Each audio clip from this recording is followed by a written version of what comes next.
Hello Sagittarius, welcome to your August 2020 He Said, She Said reading. Thanks for joining us. My name's Michelle. My name's Richard.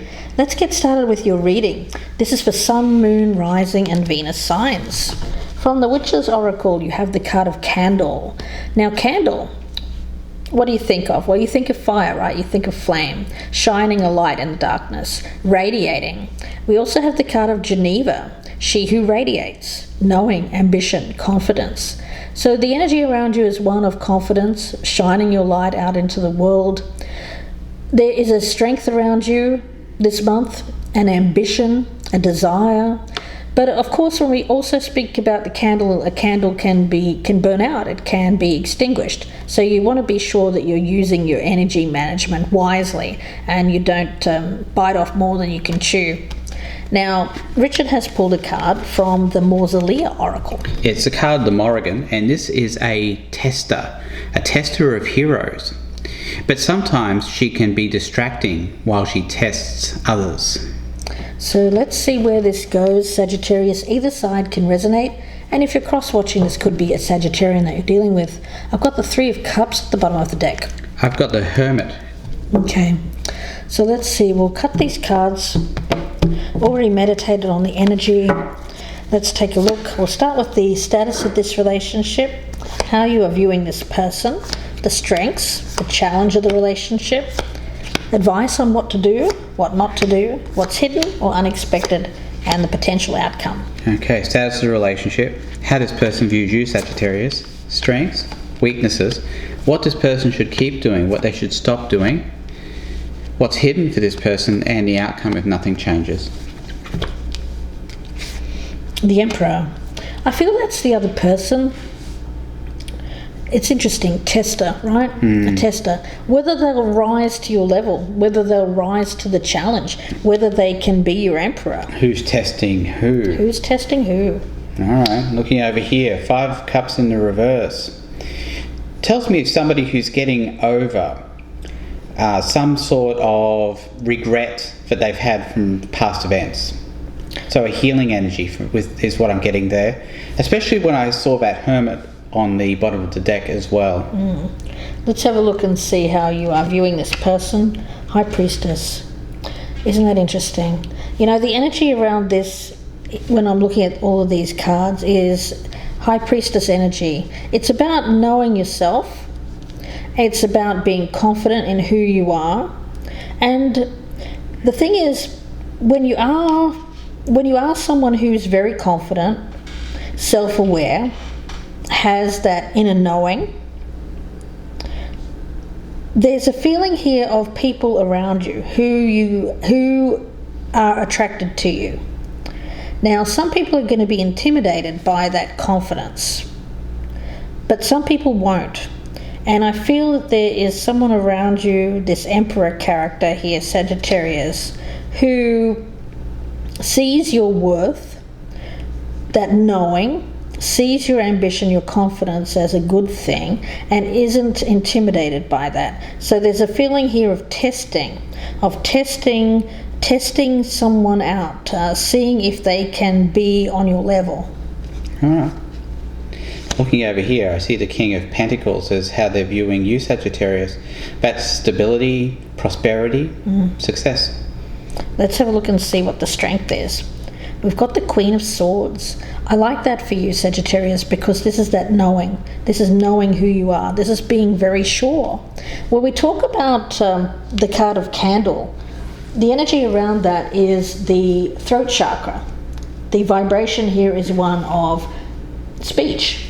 So there's an energy around this of speaking your mind. Of course, Sagittarius, you are someone who tends to be a person who does speak their mind, but you speak the truth. That's what you speak. So there's no beating around the bush with you. There's a sense of power around you, that third eye chakra. There's a sense here of being highly intuitive, that knowing thyself and thereby knowing another.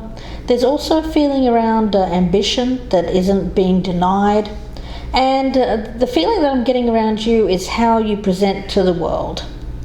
It has to be real, it has to be true, and that's where this comes in. It's about making sure that your outer self reflects your inner self. Okay, looking over here at strengths, we have the sun in reverse as a strength here. So I get that there's more to this person than meets the eye. Let's have a look and see what the challenge is. The Ten of Swords. Well, in this case, it is about an ending, but it's an ending so that there can be a resurgence, a new beginning. Tens are hard because tens signify the end of a struggle, end of a journey. But they can also be beautiful as well because it signifies something brand new right around the bend. And I feel that there's some kind of ending here that is going to lead to something else. Okay, so looking over here, weaknesses. We have the King of Swords here as a weakness. Yeah, it's Sagittarius, I get the idea that you're much further along than this person is on the road here. This person doesn't seem to know their own mind is what I'm getting with these cards. When it comes to the advice, what you should do, we've got the Strength card in reverse. So I get this as withdrawing, being this person's support. I get that too. Yeah. There's, this power, right? There's power. Who can be a partner to someone who has this? Well, in this case, it's about making sure that that person can stand on their own without you. It's compassion, but compassion sometimes doesn't look like compassion to the person who doesn't feel like they're getting it. So Sagittarius, you withdrawing from them is going to make them feel like, well, it's going to feel unfair to them. But the thing is, you know better. I mean, you are the best judge of your own compassion. Right. Yeah, I think you've tested this person, and I think you found them wanting, to be honest. It's harsh energy, but that's what I'm getting.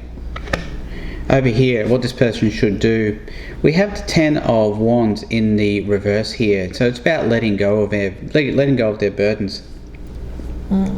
You see, I'm looking over here now at this Five Cups in the reverse, and I can't help but wonder if that's more you, Sagittarius, that they're seeing. Somebody who's been able to get over their past regrets. Someone who's been able to rise to a higher kind of calling than this person has been able to. Somebody who's just a bit further along on their growth scale than this person is over here. And with this Ten of Swords here as the weakness, I get that as knowing when it's time to let go, when it's time to end something, when it's time to give up. Yeah. Let's have a look at the advice on what not to do. We've got the Nine of Wands in reverse. Well, that's about being backed into a corner, believing yourself not to be strong and confident. Someone who gets a little bit too overwhelmed. And I was talking about that candle, right? Energy. The energy here. So when we're ending something and starting something new, there's a lot of energy around that, which is good, but it can take a lot out of us. So I get an energy here of knowing when to rest, knowing when to take some time for healing without becoming too overwhelmed and trying to do too much, especially when it relates to just coming out of some kind of ending. There can be doubts around an ending and wanting to go back to what was before. Yeah, and that might be that weakness there, giving up, feeling like it's too hard. Okay, looking over here at what this person should stop doing. Well, we've got the Nine of Pentacles. That's pretty good energy. I don't know why this person would be called on not to be the Nine of Pentacles. Now, I did get the Hermit from earlier. I feel it's looking at you as someone who is, it's that intimidation factor, isn't it? Well, the other thing I see is that I think this person relies on you a lot, Sagittarius. And, when we talk about what these people should be doing, what they shouldn't be doing, it's not about what's for the higher good. It's about what's in their own best interest at the time. And I think they're in their own best interest, or what they don't want to do is be alone and be independent. But I feel that, Sagittarius, that's what you're trying to do here, is you're being called on here to let this person go, to let this person be this Nine of Pentacles, to be independent. But the issue is, I think, with you, Sagittarius, is that because you have so much self-belief and so much faith, that you believe that you can actually do anything, that you can turn this person around. But that's what I'm saying with that Ten of Swords, is knowing when to give up, when to say uncle. Yeah. Okay, let's see what's hidden. Seven of Pentacles. Well, see, that's the effort being put in. It tells me that where there is effort, there will be reward. That's what's hidden. So the energy around you here is keep going. There's a feeling around this of not getting to a point where you give up. There's a sense of perseverance around this. It's really interesting energy, actually, because I get a strong... This is mostly about you. I don't feel it's about the relationship that we put this out there.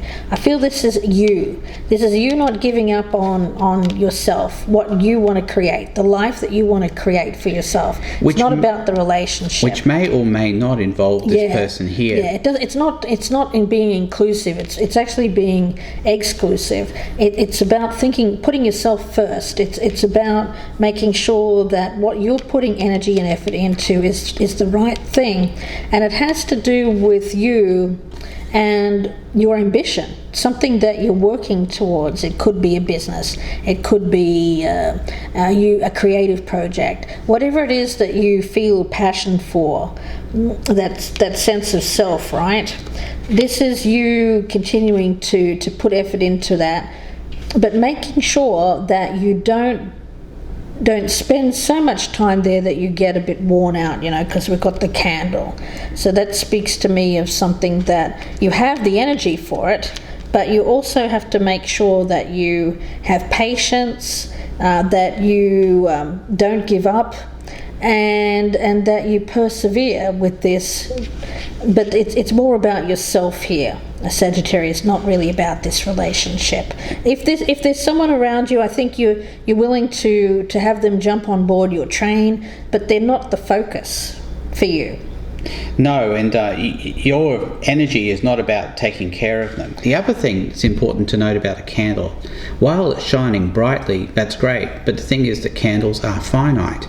Yeah. They do eventually burn down. That's the thing. Because the wick disappears, right? That's the thing. So you've got to kind of make hay while the sun shines. And you've got to put your energies where they're best served. And I think that, there is someone around you, but they're just kind of in a... I mean, I think you care about this person, but at the same time, your focus is here. Your focus is on what you're working on. I get the sense they're a bit of a drain on you, Sagittarius. They might be. It's possible. All right, we'll get more clarification as we go, though. Over here, what's hidden? Page of Cups in reverse. This person's very immature. I was saying earlier that you are much further along on the growth scale than this person is. And I think that's got to be recognised. And the thing is, and this is the thing, Sagittarius, I know that you're aware of this, people who are immature, people who are not at your level, will tend to be a bit of a drain on you. They'll tend to be a bit of a burden. So this person has to rise. It's like you're you're not doing it. You're not saying, "Oh, I'm going to test this person." It's just that it's happening that way. Because you are who you are. This person has to meet you where you are. One thing that's going to be really important is to note that you can't lower your level to meet their level. I mean, that's just... That is completely off the table. The outcome here, we've got the Magician. Well, that's the thing. It's what you want to create, what you want to do with your life. At the moment, that's what you need to be focusing on. It's not about this other person. I feel if they want to meet you, they will.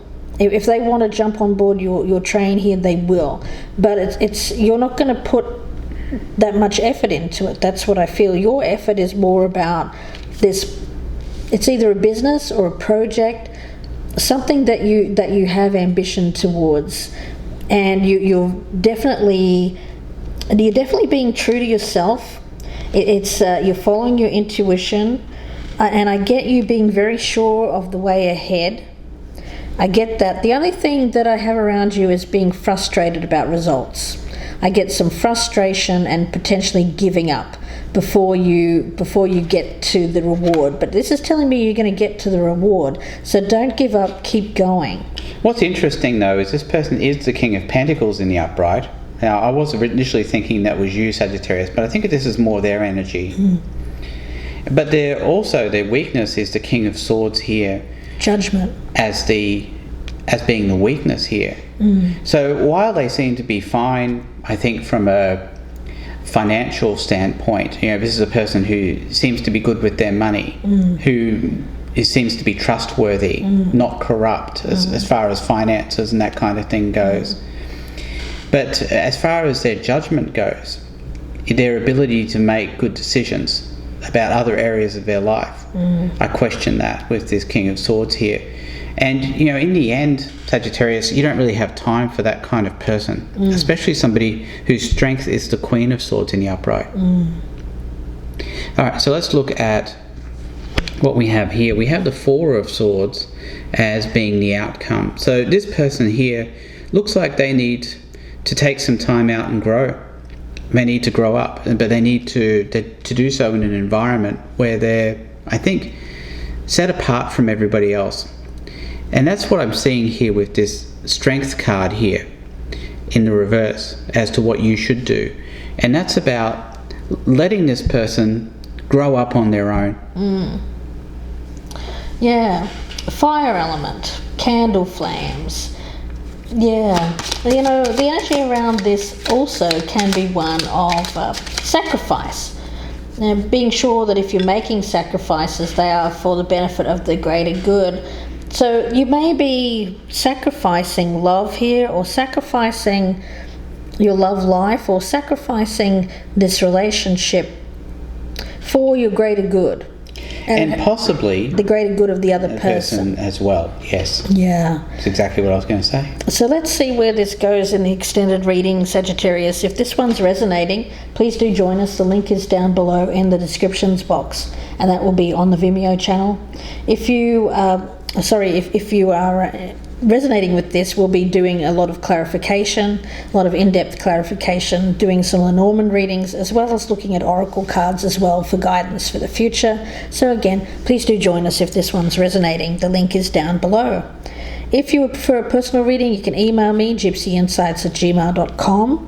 And of course, don't forget to check out our self-repair playlist. There you'll find the readings that are done in this style, but they're not sign or time dependent. So when you are led to them is when you're meant to be viewing them. Don't forget to leave us a comment, press that thumbs up button before you go. And if you're a newcomer, we'd love to have you on board. Please press the subscribe button. Wishing you the best with this, Sagittarius. Please take care. We'll see you in part 2, or we'll speak to you again very soon. Thanks, Sagittarius. Goodbye and good luck.